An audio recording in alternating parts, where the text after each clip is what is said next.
Welcome back to news TV 84। Break तो बाद भी साबका DGP शशिकांत जी ने अपने सवाल का सिलसिला इसी तरह जारी रखते हैं। जी वीर जी, ब्रेक तो पहला ਅਸੀਂ ਗੱਲ ਕਰ ਰਹੇ ਸੀ ਪੰਜਾਬ ਵਿੱਚ ਕਿਸ ਤਰ੍ਹਾਂ ਨਸ਼ਾ ਫੈਲ ਰਿਹਾ, ਕਿਸ ਤਰ੍ਹਾਂ ਪੰਜਾਬ ਨੂੰ ਖੋਖਲਾ ਕਰ ਰਿਹਾ।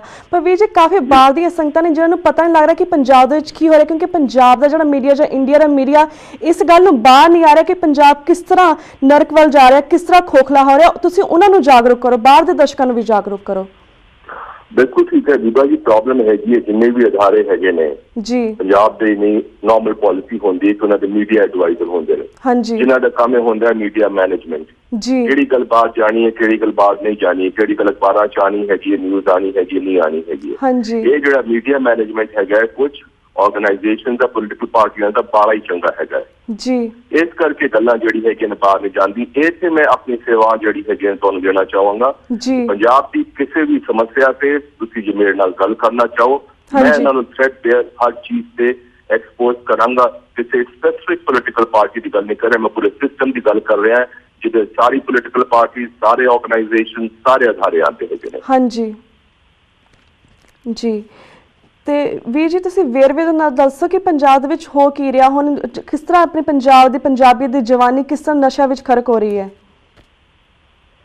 पंजाब ਦੇ ਵਿੱਚ ਹਰ ਪਾਸੇ ਮੈਂ ਕਹਾਂਗਾ ਅਨਫੋਰਚੂਨੇਟਲੀ ਅੱਜ ਦੀ ਤਰੀਕ 'ਚ ਮੇਰਾ ਹੀ ਹੈਗਾ ਹੈ। ਚਾਹੇ ਤੁਸੀਂ ਐਜੂਕੇਸ਼ਨ ਲੈ ਲਿਓ, ਚਾਹੇ ਤੁਸੀਂ ਫਿਸਕਲ ਪਾਲਿਸੀਜ਼ ਲੈ ਲਿਓ, ਚਾਹੇ ਤੁਸੀਂ ਡਿਵੈਲਪਮੈਂਟ ਲੈ ਲਿਓ, ਹਰ ਚੀਜ਼ ਦਾ ਹਾਂਜੀ ਅਖਬਾਰਾਂ 'ਚ ਰੋਜ਼ ਪੜ੍ਹਨਾ ਹੈਗਾ ਕਿ ਪੰਜਾਬ ਜਿਹੜਾ ਹੈਗਾ ਜਿਹੜਾ ਨਸ਼ਿਆਂ ਦੇ ਉਹਦੇ ਦਲਦਲ ਦੇ ਵਿੱਚ ਫਸਿਆ ਹੀ ਹੈਗਾ, ਇੱਕ ਇਕਨੋਮਿਕ ਕ੍ਰਾਈਸਿਸ ਦੇ ਵਿੱਚ ਫਸਿਆ ਹੈਗਾ। ਕਈ ਵਾਰੀ ਅਖਬਾਰਾਂ 'ਚ ਆਉਂਦਾ ਹੈਗਾ ਕਿ ਐਮਪਲੋਈਜ਼ ਨੂੰ ਦੇਣ ਲਈ ਤਨਖਾਹ ਪੈਸਾ ਨਹੀਂ ਹੈਗਾ, ਪੈਨਸ਼ਨ ਦੇਣ ਲਈ ਪੈਸਾ ਨਹੀਂ ਹੈਗਾ। ਔਰ ਉਹਦੇ ਤੋਂ ਮਾੜੀ ਗੱਲ ਇਹ ਹੈ ਕਿ ਜਿਹੜੀ ਪੰਜਾਬ 'ਚ ਹੋ ਰਹੀ ਹੈ, ਜਿਹੜਾ ਬੰਦਾ ਇਸ ਗੱਲਾਂ ਦੇ ਬਾਰੇ ਕਰ ਉਠਾਉਂਦਾ ਹੈਗਾ, ਹੱਥ ਖੜਾ ਕਰਦਾ ਹੈਗਾ, ਸਿਰ ਖੜਾ ਕਰਦਾ ਹੈਗਾ, ਆਵਾਜ਼ ਰੇਜ਼ ਕਰਦਾ ਹੈਗਾ, ਉਹਦੇ ਉੱਤੇ ਅਟੈਕ ਸ਼ੁਰੂ ਹੋ ਜਾਂਦੇ ਨੇ। ਹਾਂਜੀ ਮੇਰਾ ਇੱਕ ਡਾਕਟਰ ਫਰੈਂਡ ਦਾ ਫੋਨ ਆਇਆ ਕਿ ਦੀਪਾ ਜੀ ਮੈਂ 1 ਸੈਕਿੰਡ ਲੈ ਆਂਗਾ ਲੁਧਿਆਣੇ 'ਚ, ਜਿਹੜਾ ਬੰਦਾ ਡਰਗ ਦੇ ਖਿਲਾਫ ਕਰਦਾ ਸੀ ਡਾਕਟਰ ਗੱਲ, ਉਹਨੂੰ ਕਿਡਨੈਪ ਕਰਕੇ ਅਸੌਲਟ ਕੀਤਾ ਗਿਆ ਜੀ। ਸੰਗਰੂਰ ਦੇ ਵਿੱਚ ਮੇਰਾ ਇੱਕ ਐਕਟਿਵਿਸਟ ਸੀ, ਸਾਡੇ ਫਰੈਂਡ ਸਨ, ਉਹਨਾਂ ਦੇ ਉੱਤੇ ਜਾਨਲੇਵਾ ਹਮਲਾ ਹੋਇਆ। ਜੀ ਮਨੂੰ ਰੋਜ਼ ਕਿਹਾ ਜਾਂਦਾ ਹੈਗਾ ਸਾਨੂੰ ਤੇ ਤੇਰੇ ਪਰਿਵਾਰ ਨੂੰ ਮਾਰ ਦਿੱਤਾ ਜਾਏਗਾ ਜੇ ਕੋਈ ਨਸ਼ੇ ਦੇ ਖਿਲਾਫ ਗੱਲ ਕਰੇਗਾ। ਇਹ ਹੈਗਾ ਅੱਜ ਦਾ ਸਾਡਾ ਪੰਜਾਬ। ਜੀ ਤੇ ਵੀਰ ਜੀ ਤੁਸੀਂ ਗੱਲ ਕੀਤੀ ਕਿ ਜਿਸ ਤਰ੍ਹਾਂ ਡਰੱਗਸ ਦੀ ਕੋਈ ਵੀ ਗੱਲ ਕਰਦਾ ਤੇ ਉਹਨਾਂ ਦੇ ਹਮਲਾ ਹੋ ਜਾਂਦਾ, ਜਾਨਲੇਵਾ ਵਾਲਾ ਹਮਲਾ ਹੋ ਜਾਂਦਾ। ਜਿਸ ਤਰ੍ਹਾਂ ਤੁਸੀਂ ਪੰਜਾਬ ਦੇ ਇੱਕ ਬਹਾਦਰ ਸੁਪੁੱਤਰ, ਆਉਣ ਵਾਲੀ ਪੀੜ੍ਹੀ ਨੂੰ ਤੁਹਾਡੀ ਜ਼ਰੂਰਤ ਹੈ, ਸਾਨੂੰ ਸਾਰਿਆਂ ਨੂੰ ਤੁਹਾਡੀ ਜ਼ਰੂਰਤ ਹੈ। ਸਾਡੀ ਆਸ਼ਾ ਦੀ ਕਿਰਨ ਤੁਸੀਂ ਹੋ ਪੰਜਾਬ ਨੂੰ ਬਚਾਉਣ ਲਈ। ਤੁਸੀਂ ਆਪਣੀ ਸਿਕਿਉਰਿਟੀ, ਆਪਣੀ ਸੁਰੱਖਿਆ ਲਈ ਕੀ ਕਰ ਰਹੇ ਹੋ, ਉਹ ਵੀ ਦੱਸੋ। ਮੈਂ ਜਿੱਥੇ ਵੀ ਜਾਣਾ ਹੈ ਮੈਂ ਕੱਲਾ ਜਾਂਦਾ ਹੈਗਾ। ਜੇ ਇਹਨਾਂ ਦੀ ਹਿੰਮਤ ਹੈਗੀ ਮੇਰੇ ਤੇ ਅਟੈਕ ਕਰ ਲੈ, ਮੈਨੂੰ ਉਮੀਦ ਹੈਗਾ ਜੀ ਮੇਰੇ ਤੇ ਅਟੈਕ ਹੁੰਦਾ, ਮੈਨੂੰ ਮਾਰਦੇ ਹੈਗੇ ਨੇ, ਮੇਰੇ ਪਰਿਵਾਰ ਨੂੰ ਕੁਝ ਕਰਦੇ ਹੈਗੇ ਨੇ। ਮੈਨੂੰ ਇਸ ਗੱਲ ਦੀ ਆਸ ਹੈਗੀ ਹੈ ਜੇ ਪੰਜਾਬੀਆਂ ਦੀ ਨਿੱਕੀ ਜਿਹੀ ਵੀ ਅਲੱਗ ਬਾਕੀ ਹੈ, ਜੋ ਸਮਝਦੇ ਹੈਗੇ ਨੇ ਪੰਜਾਬੀ ਹੈਗੇ ਨੇ, ਉਹ ਮਾਰਸ਼ਲ ਰੇਸ ਨੂੰ ਬਿਲੋਂਗ ਕਰਦੇ ਹੈਗੇ ਨੇ, ਤਾਂ ਆਪ ਹੀ ਖੜੇ ਹੋ ਜਾਣਗੇ। ਮੈਨੂੰ ਜਾਪਦਾ ਕਿਸੇ ਨੇ ਕਿਸੇ ਨੂੰ ਤਾਂ ਆਪਣੇ ਪ੍ਰਾਣ ਗਵਾਉਣੇ ਹੀ ਪੈਣਗੇ ਪੰਜਾਬੀਆਂ ਨੂੰ ਉਹਨਾਂ ਦੀ ਗੈਰਤ ਨੂੰ ਜਗਾਉਣ ਲਈ। ਜੀ ਤੇ ਵੀਰ ਜੀ ਤੁਹਾਡੀਆਂ ਹੋਰ ਕਿਹੜੀਆਂ ਪੰਜਾਬ ਦੀ ਜਥੇਬੰਦੀਆਂ ਤੁਹਾਡੀ ਮਦਦ ਕਰ ਰਹੀਆਂ ਇਸ ਸਾਰੀ ਮੁਹਿੰਮ ਦੇ ਵਿੱਚ? ਜਿਸ ਤਰ੍ਹਾਂ ਮੈਂ ਕਿਹਾ ਪੰਜਾਬ ਦੇ ਜਿਹੜੇ ਆਪਣਾ ਸੰਤ ਸਮਾਜ ਹੈਗਾ ਹੈ, ਸਿਰਫ ਇੱਕ ਅਦਾਰੇ ਦੇ ਸਾਰੇ ਅਦਾਰੇ ਜਿਹੜੇ ਹੈਗੇ ਨੇ, ਜਿੰਨੇ ਵੀ ਸੰਤ ਮਹਾਂਪੁਰਖ ਹੈਗੇ ਨੇ, ਸਾਡੇ ਸਾਰੇ ਨਾਲ ਆ ਗਏ ਹੈਗੇ ਨੇ। ਸਾਰਿਆਂ ਨੇ ਮੇਰੇ ਨਾਲ ਫੋਨ ਤੇ ਗੱਲ ਕੀਤੀ ਹੈਗੀ ਹੈ। ਕਰੀਬ ਸਾਰੇ ਡੇਰਾ ਤੇ ਮੈਂ ਜਾ ਕੇ ਹੋਇਆ ਆਇਆ ਹੈਗਾ, ਜਿਹੜਾ ਕਿ ਉਹਨਾਂ ਨੇ ਕਿਹਾ ਹੈਗਾ ਕਿ ਉਹ ਸਾਡੇ ਨਾਲ ਹੈਗੇ ਨੇ। ਜਿੰਨੇ ਪੰਜਾਬ ਦੇ NGOs ਹੈਗੇ ਨੇ ਸਾਡੇ ਨਾਲ ਹੈਗੇ ਨੇ। ਪ੍ਰੋਗਰੈਸਿਵ ਲਾਇਰਸ ਫੋਰਮ ਹੈਗੇ ਨੇ, ਖਾਸ ਕਰ ਯੰਗਸਟਰਸ ਦੇ, ਚੰਡੀਗੜ੍ਹ ਦੇ, ਲੁਧਿਆਣੇ ਦੇ, ਹੁਸ਼ਿਆਰਪੁਰ ਦੇ, ਜਲੰਧਰ ਦੇ, ਘੱਟ ਤੇ ਘੱਟ 3-4 ਥਾਵਾਂ ਦੇ ਤੇ ਸਾਡੇ ਨਾਲ ਆ ਕੇ ਖੜੇ ਹੋ ਗਏ ਹੈਗੇ।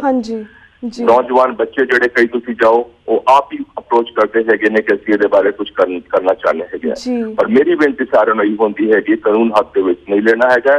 ਸਿਰਫ ਇਸ ਮੁੱਦੇ ਤੇ ਅਵੇਅਰਨੈਸ ਕ੍ਰੀਏਟ ਕਰੋ ਤੇ ਐਨਸ਼ੋਰ ਕਰੋ ਕਿ 2014 ਦੇ ਇਲੈਕਸ਼ਨ ਜਿਹੜੇ ਆ ਰਹੇ ਹੈਗੇ ਨੇ ਉਹਦੇ 'ਚ ਇਹ ਮੇਨ ਮੁੱਦਾ ਬਣ ਜਾਏ।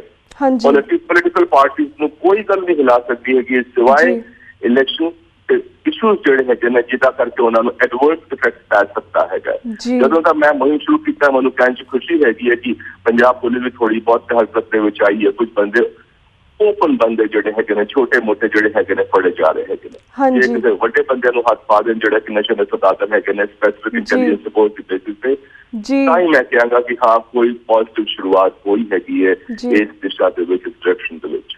ਹਾਂਜੀ ਤੇ ਵੀਰ ਜੀ ਸਰ ਅਗਲਾ ਕੁਐਸਚਨ ਹੈ 2014 ਦੇ ਇਲੈਕਸ਼ਨ ਬਾਰੇ ਹੀ, ਜਿਸ ਤੁਸੀਂ ਗੱਲ ਕੀਤੀ ਕਿ ਸਾਰਾ ਜਿਹੜਾ ਡਰੱਗਸ ਨੇ ਜ਼ਿਆਦਾਤਰ ਇਲੈਕਸ਼ਨ ਦੇ ਵਿੱਚ ਵੇਚਿਆ ਜਾਂਦਾ, ਦਿੱਤਾ ਜਾਂਦਾ ਲੋਕਾਂ ਨੂੰ, ਲੋਕ ਸਾਰੇ ਨਸ਼ੇ ਵਿੱਚ ਆਉਂਦੇ ਨੇ। ਤੇ ਜਿਹੜਾ 2014 ਦੀ ਇਲੈਕਸ਼ਨ ਹੈ ਇਹਨਾਂ ਨੂੰ ਰੋਕਣ ਲਈ, ਡਰੱਗਸ ਰੋਕਣ ਲਈ ਤੁਸੀਂ ਕੀ ਕਰ ਰਹੇ ਹੋ? सिर्फ एको चीज कर सकते हैं, अवेयरनेस क्रिएट करना। इस बार लोग जागरूक हो गए कि जी पार्टी इलेक्शन के नशे वंडूगी, नशा की दुर्वरतों करेगी या इस तरह की गल्ला करेगी, उन्होंने वोट नहीं पाना है। कोई भी पोलिटिकल पार्टी हो, कोई भी सिस्टम हो, ये जागरूकता मैं कहूँगा कि समाओ साडे मैंटेलिटी है खास करके साडे पंजाबियों की, साडी सारियां दी, जे गल बाहरों मुड़ के आंदी विदेश तो ਉਹਦੇ ਤੋਂ ਜ਼ਿਆਦਾ ਅਵੇਅਰ ਹੋ ਜਾਂਦੇ ਹੈਗੇ ਨੇ। ਇਸ ਕਰਕੇ ਸਾਡੇ ਜਿਹੜੇ NRI ਭੈਣ ਭਰਾ ਬਾਹਰ ਹੈਗੇ ਨੇ ਉਹਨਾਂ ਨੂੰ ਮੈਂ ਬੇਨਤੀ ਕਰਨਾ ਚਾਹੁੰਦਾ ਤੁਹਾਡੇ ਰਾਹੀਂ ਕਿ ਪੰਜਾਬ ਦੇ ਵਿੱਚ ਉਹਨਾਂ ਦੇ ਪਰਿਵਾਰ ਜਿਹੜੇ ਹੈਗੇ ਨੇ, ਮਿੱਤਰ ਜਿਹੜੇ ਹੈਗੇ ਨੇ, ਸੰਬੰਧੀ ਜਿਹੜੇ ਹੈਗੇ ਨੇ, ਦੋਸਤ ਜਿਹੜੇ ਹੈਗੇ ਨੇ, ਐਸੋਸੀਏਟ ਜਿਹੜੇ ਹੈਗੇ ਨੇ, ਉਹਨਾਂ ਨੂੰ ਇਸ ਬਾਰੇ ਜਾਗਰਤ ਕਰਨ ਦੀ ਕੋਸ਼ਿਸ਼ ਕਰਨ ਪਲੀਜ਼। ਜੀ ਬਿਲਕੁਲ ਵੀ ਜਿਹੜੀ ਅਵੇਅਰਨੈਸ ਹੁੰਦੀ ਤੁਸੀਂ ਆਮ ਲੋਕਾਂ 'ਚ ਕ੍ਰੀਏਟ ਕਰਦੇ ਹੋ, ਪਰ ਜਿਹੜੀ ਤੁਸੀਂ ਕੋਈ ਕਾਨੂੰਨੀ ਸਟੈਪ ਲੈ ਰਹੇ ਹੋ ਉਸ ਚੀਜ਼ ਦੇ ਬਾਰੇ?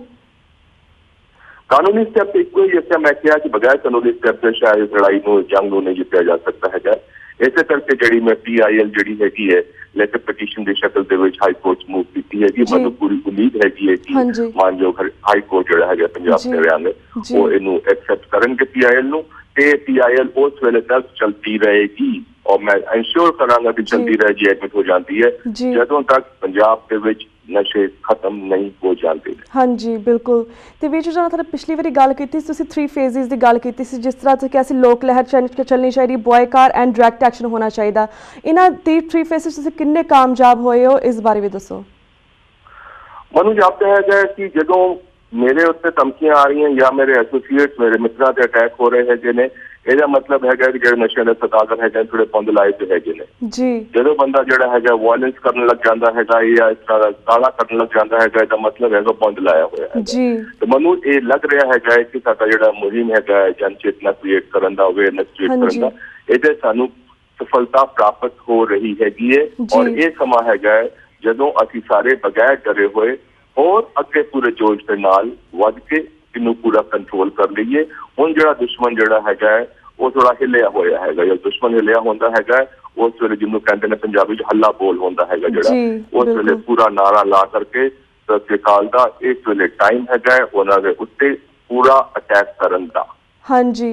तो भी जी भी दसो जो इंडिया का मीडिया जो पंजाब का मीडिया, प्रिंट मीडिया हो चाहे इलैक्ट्रॉनिक मीडिया, थारी इस मुहिम दे विच थाडी हेल्प कर रहा है किसी तरह की? हाँ जी, मैं कहूँगा कि ऑफलेट मीडिया जोड़ा है चाहे इलैक्ट्रॉनिक मीडिया तो ना खुल के नहीं आ रहा है जो भी रीजन होन, बट न्यूज़ पेपर जोड़े है ने चाहे पंजाबी के है ने, चाहे हिंदी के है ने, चाहे अंग्रेजी के है ने, वो आ रहे है ने। हालांकि वो भी पहले से बड़ा खुल के आ गए सन, विचकार में देख रहे हैं कि हुण उन्होंने जी हैगी है हिम्मत थोड़ी जी ढिली होंदी हुई जापती हैगी है। हो सकता है जो मीडिया कंट्रोल होंदा सो कॉल मीडिया एडवाइजर्स है ने इन्हों के, वो शायद उन्होंने कोई सफलता प्राप्त हो रही है। मीडिया के थोड़ा जिहा मनु जाप रहा है, थोड़ा ढिले हो रहे हैं ने, पर सानू अवेयरनेस क्रिएट करनी है, एक लाइन की गल है जी। बिल्कुल। तो वीर जी थाना जो पिछली बारी गल की तुसीं ये भी कहा कि तुसीं पिंडां विच जाके तुसीं ये जिहड़ी पंजाबियां नूं इस नशे संबंधी जागरूक करोगे कि किवें नशा सानू मार रहा वा, कि सारे नशे बच्चे सारे रुल रहे ने, जिहड़ी अवेयरनेस तुसीं क्रिएट कर रहे हो कि इसका कोई असर हो रहा पंजाबियां दे विच? जो पिंडां जाने है असीं मैं वेखना है कि लोग अवेयर से हो रहे हैं कई थावां ते, जिस तरह संत समाज मैं कि अपने आप ही संत समाज अगे आ गया, मैं कुछ थावां ते गया सी, बाकी थावां ते जा रहा है, आप ही उस पासों फोन आने लग गए। संत समाज असीं सारे पंजाबी जिहड़े है बेसिकली धार्मिक है, इमोशनल है, साडे लई धर्म जिहड़ा है बहुत वड्डी चीज हैगी है और होनी चाहिए हैगी है। तो धर्म अते एजुकेशन के बिना काम नूं कोई भी काम जिहड़ा है सिरे नहीं लाया जा सकता। जदों संत महापुरुष जिहड़े है वो साडे नाल आने शुरू हो गए है और कई थावां ते जाना है, पिंड वाले जिस तरह आंदे है। जैसे मैं कुछ साल पहले मुकंदपुर गया थी, लुधियाने के नेड़े पिंड है, उत्थे कोई सज्जन सन होना कि मेरा मकान जिहड़ा है खाली पिया है, तुसीं दे दिओ इस कमरे। कहते जी मनु नहीं चाहिए है, जे तुसीं चाहते है इत्थे एक हॉस्पिटल खोलो जिहदे च नशे दे जिहड़े बंदे है उन्हां नूं जिहड़ा भी एलिमेंट होंदा है, होर भी कोई सोसाइटी दे किसी नूं प्रॉब्लम है, प्रॉब्लम है, उस अस्पताल दे विच आन। जब इस तरह जज्बा लोग दिखाना शुरू करते हैं तो जापता है कि हाँ अजे उम्मीद बाकी है जी। बिल्कुल।